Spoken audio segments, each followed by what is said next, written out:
श्रीमद् भगवद गीता 11वां अध्याय विश्व रूप दर्शन योग।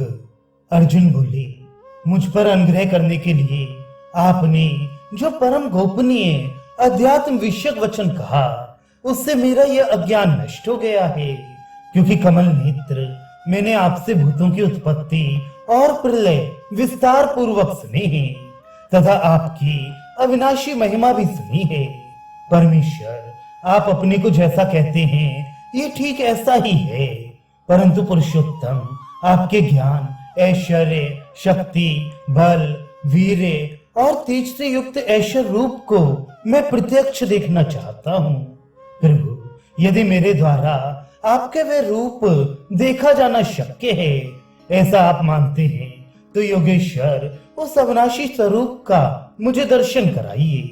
श्री भगवान बोले, पार्थ, अब तू मेरे सैकड़ों हजारों नाना प्रकार के और नाना वर्ण तथा नाना आकृति वाले अलौकिक रूपों को देख। भरतवंशी अर्जुन, मुझ में अदिति के 12 पुत्रों को, 8 वसुओं को, 11 रुद्रों को, दोनों अश्विनी कुमारों को और 49 मरुदगणों को देख तथा और भी बहुत से पहले न देखे हुए आश्चर्यमय रूपों को देख। अर्जुन, अब इस शरीर में एक जगह स्थित चराचर सहित संपूर्ण जगत को देख तथा और भी जो कुछ देखना चाहता है सो देख, परंतु मुझको तो इन अपने प्राकृत नेत्रों द्वारा देखने में निसंदेह समर्थ नहीं है। इसी से मैं तुझे दिव्य चक्षु देता हूँ, उससे तू मेरी ईश्वरीय योग शक्ति को देख।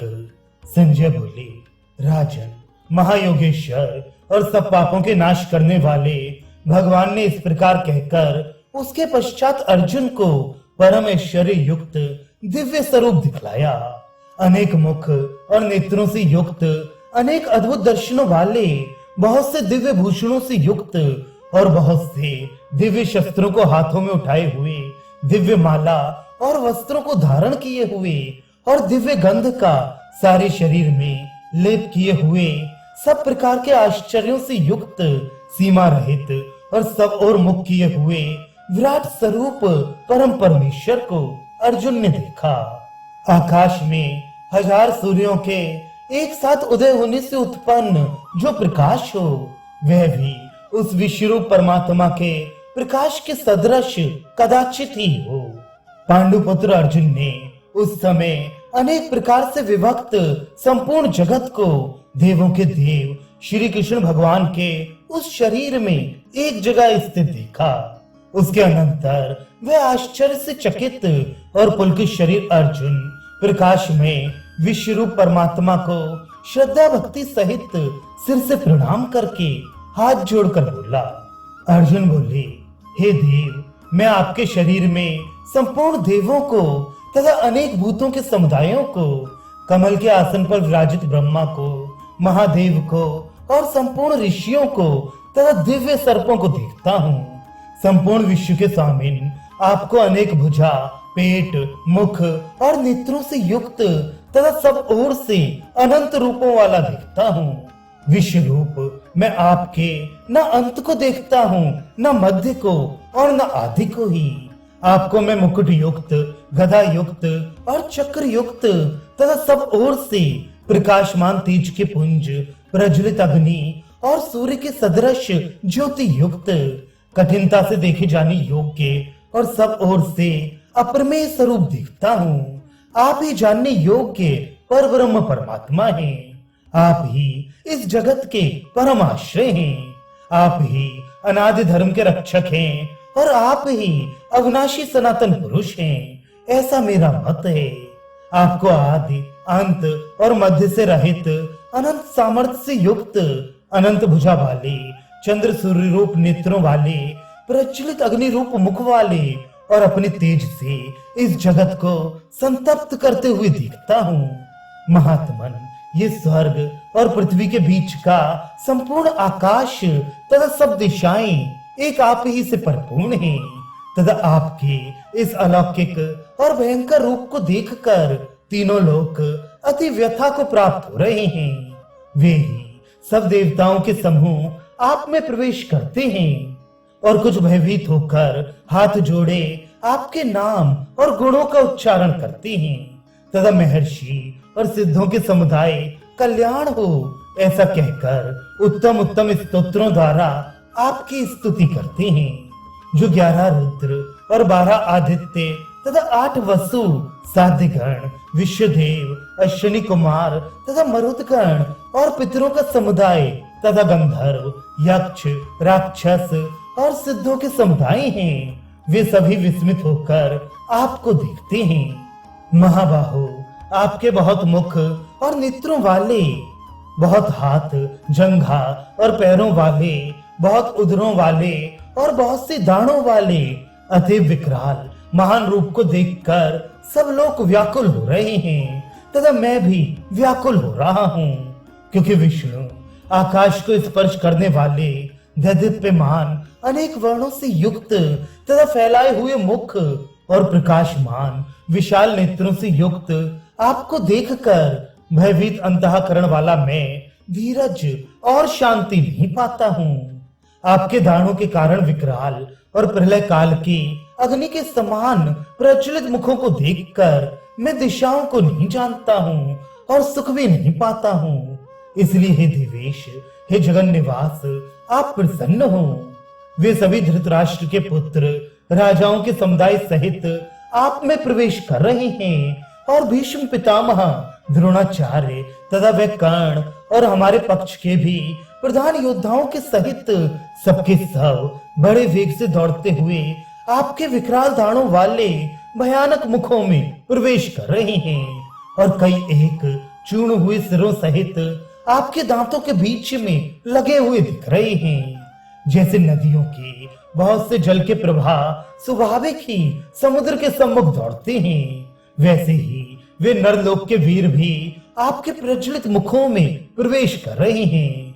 जैसे पतंगा मोहवश नष्ट होने के लिए प्रज्वलित अग्नि में अति वेग से दौड़ते हुए प्रवेश करते हैं, वैसे ही ये सब लोग भी अपने नाश के लिए आपके मुखों में अति वेग से दौड़ते हुए प्रवेश कर रहे हैं।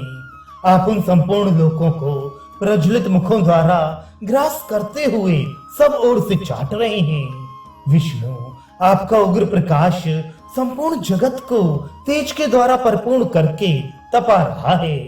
मुझे बतलाइए कि आप उग्र रूप वाले कौन हैं?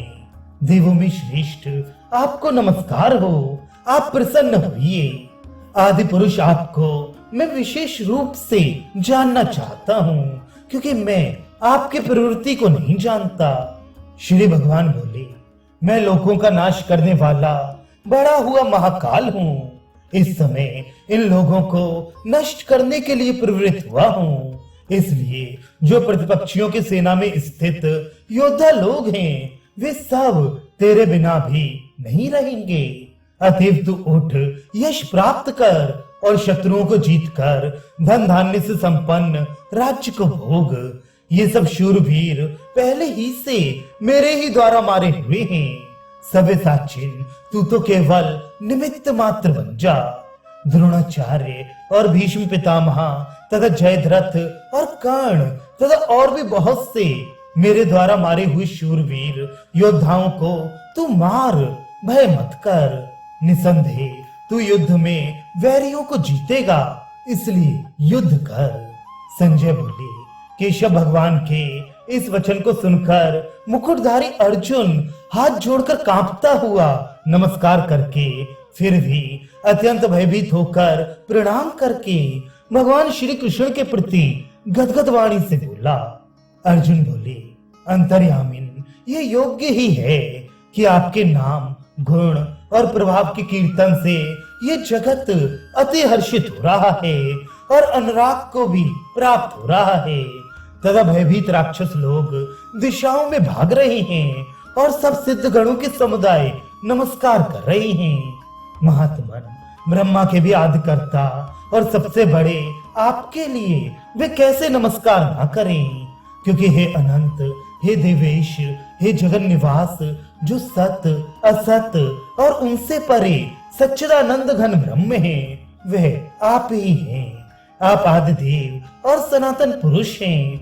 आप इस जगत के परम आश्रय और जानने वाले तथा जानने योग्य और परम धाम हैं। अनंत रूप आपसे ये सब जगत व्याप्त है। आप वायु, यमराज, अग्नि, वरुण, चंद्रमा, प्रजा के स्वामी ब्रह्मा और ब्रह्मा के भी पिता हैं। आपके लिए हजारों बार नमस्कार नमस्कार हो। आपके लिए फिर भी बार बार नमस्कार नमस्कार। हे अनंत सामर्थ्य वाले, आपके लिए आगे से और पीछे से भी नमस्कार। सर्वात्मन, आपके लिए सब ओर से ही नमस्कार हो, क्योंकि अनंत पराक्रमशाली आप सब संसार को व्याप्त किए हुए हैं। इससे आप ही सर्वरूप हैं। आपके इस प्रभाव को न जानते हुए आप मेरे सखा हैं, ऐसा मानकर प्रेम से अथवा प्रमाद से भी मैंने कृष्ण, यादव, सखे इस प्रकार जो कुछ हठ पूर्वक कहा है।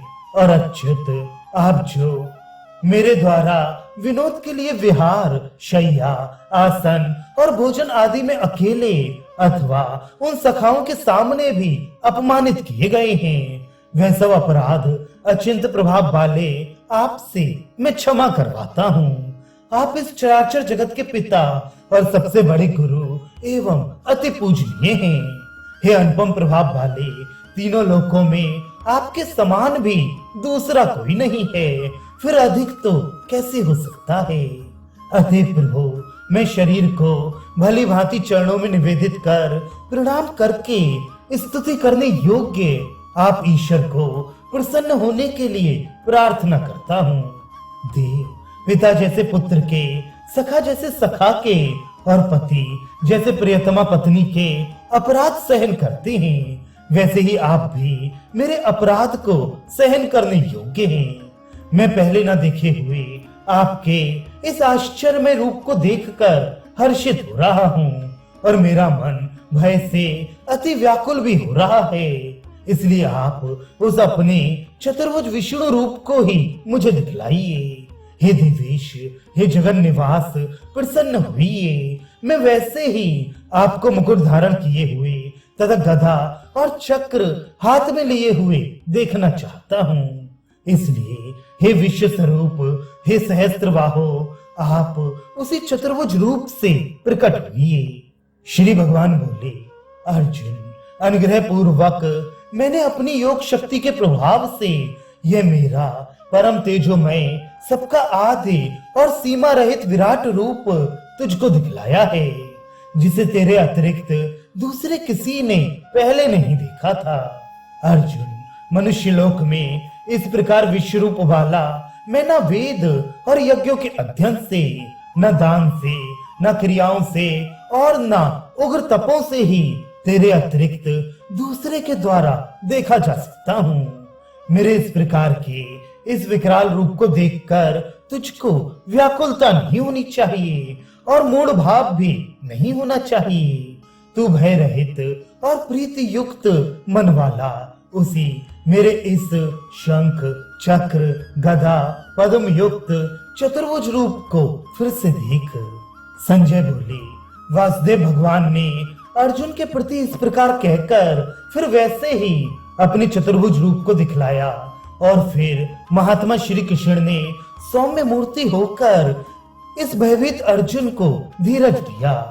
अर्जुन बोले, जनार्दन, आपके इस अति शांत मनुष्य रूप को देखकर अब मैं स्थित चित्त हो गया हूँ और अपनी स्वाभाविक स्थिति को प्राप्त हो गया हूँ। श्री भगवान बोले, मेरा जो चतुर्भुज रूप तुमने देखा है, इसके दर्शन बड़े ही दुर्लभ हैं। देवता भी सदा इस रूप के दर्शन की आकांक्षा करते रहते हैं। जिस प्रकार तुमने मुझको देखा है, इस प्रकार चतुर्भुज रूप वाला मैं न वेदों से, न तप से, न दान से और न यज्ञ से ही देखा जा सकता हूँ। परंतु परम तप अर्जुन अनन्य भक्ति के द्वारा इस प्रकार चतुर्भुज रूप वाला मैं प्रत्यक्ष देखने के लिए, तत्व से जानने के लिए तथा प्रवेश करने के लिए, एक ही भाव से प्राप्त होने के लिए भी शक्य हूँ। अर्जुन, जो पुरुष केवल मेरे ही लिए संपूर्ण कर्तव्य कर्मों को करने वाला है, मेरे परायण है, मेरा भक्त है, आसक्ति रहित है और संपूर्ण भूत प्राणियों में वैर भाव से रहित है। वह अनन्य भक्ति युक्त पुरुष मुझको ही प्राप्त होता है।